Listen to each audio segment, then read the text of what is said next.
وہ ایک چھوٹے سے گاؤں کی ایک چھوٹی سی سڑک تھی جس کے ارد گرد درخت ہی درخت تھے۔ درختوں کے پیچھے اسکول کی عمارت تھی۔ وہ سڑک پر آپ اگر چلتے جائیں تو آگے ہسپتال آ جائے گا، جہاں ایک ڈاکٹر صاحب بیٹھتے تھے جو سب کو ایک ہی طرح کی کڑوی ادویات دیتے تھے۔ ان کے پاس کوئی دوا میٹھی نہیں تھی، دوا کے فوراً بعد آپ کو چینی بھی کھانا پڑتی تھی۔ لیکن اب وہ ڈاکٹر صاحب معلوم نہیں کہاں ہوں گے کہ یہ بہت پرانی بات ہے۔ اس سڑک میں کچھ بھی خاص بات نہیں تھی، لیکن معلوم نہیں مجھے وہ سڑک بھولتی کیوں نہیں۔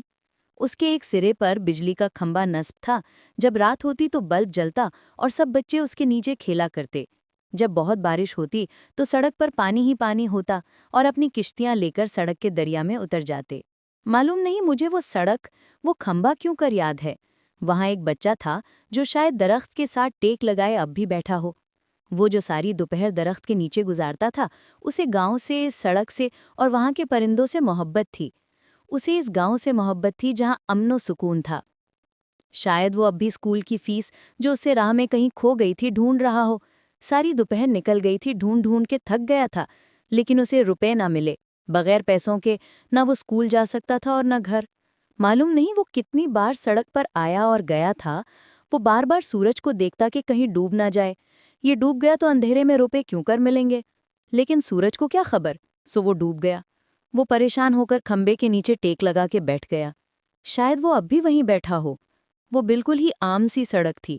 وہی لڑکا کہ جو میرے ساتھ شہر نہ آ سکا، اپنے ہم جماعتوں سے جھوٹ بولتا تھا کہ سڑک کے کنارے درختوں میں جن پرندوں کے گھونسلے ہیں وہ سارے پرندے اس کے دوست ہیں، اور جب باقی لڑکے نہیں ہوتے تو پرندے درختوں سے اتر کر آتے ہیں اور وہ مل کر کھیلتے ہیں۔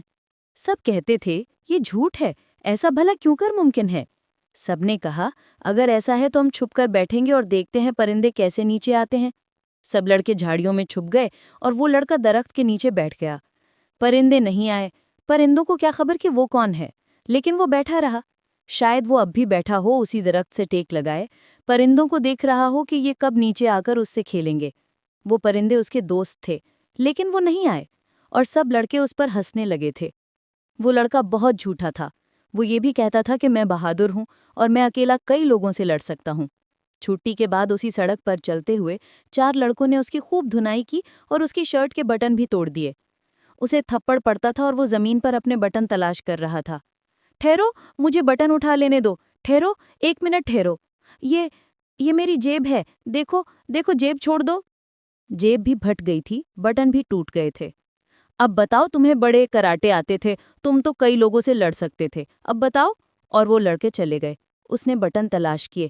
جب سارے بٹن مل گئے تو اسے احساس ہوا کہ اس کی کہنی سے خون بھی بہہ رہا ہے۔ وہ وہیں سڑک کے کنارے بیٹھ کر رونے لگا۔ شاید وہ اب بھی وہیں بیٹھا رو رہا ہو۔ میں بھلا اسے کیسے ساتھ لا سکتا تھا؟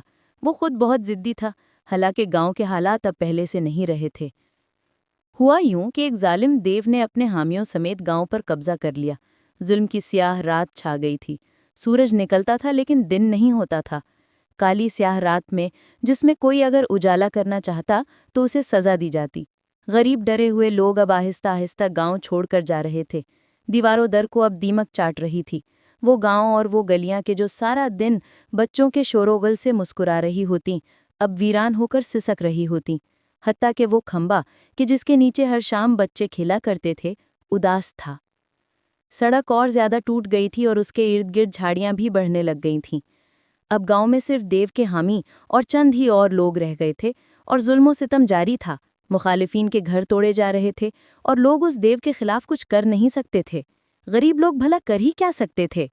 وہ ایک شام کے جب دیو کے کارکن آئے اور ہمیں بھی گھر خالی کرنے کو کہا، ہاں وہ گھر کہ جس کی ایک ایک اینٹ محبت سے رکھی گئی تھی، وہ دیواریں جو مکینوں کو جانتی تھیں، مکین دیواروں کو جانتے تھے، وہ گھر خالی کرنا تھا۔ سو سامان باندھ لیا گیا تھا، لیکن وہ لڑکا اسی ٹوٹی ہوئی سڑک کے کنارے بیٹھا تھا جہاں اب جھاڑیاں ہی جھاڑیاں تھیں۔ اسکول بند ہو گیا تھا اور وہ ڈاکٹر صاحب جو کڑوی دوائیاں دیا کرتے تھے وہ بھی اب نہ آتے، لیکن پھر بھی وہ لڑکا وہیں بیٹھا تھا۔ میں نے اسے بہت سمجھایا کہ دیکھو یہ لوگ بہت ظالم ہیں، اب ہمارا گزارا یہاں ممکن نہیں، ہم غریب ناتواں لوگ ان ظالموں کے خلاف کر ہی کیا سکتے ہیں؟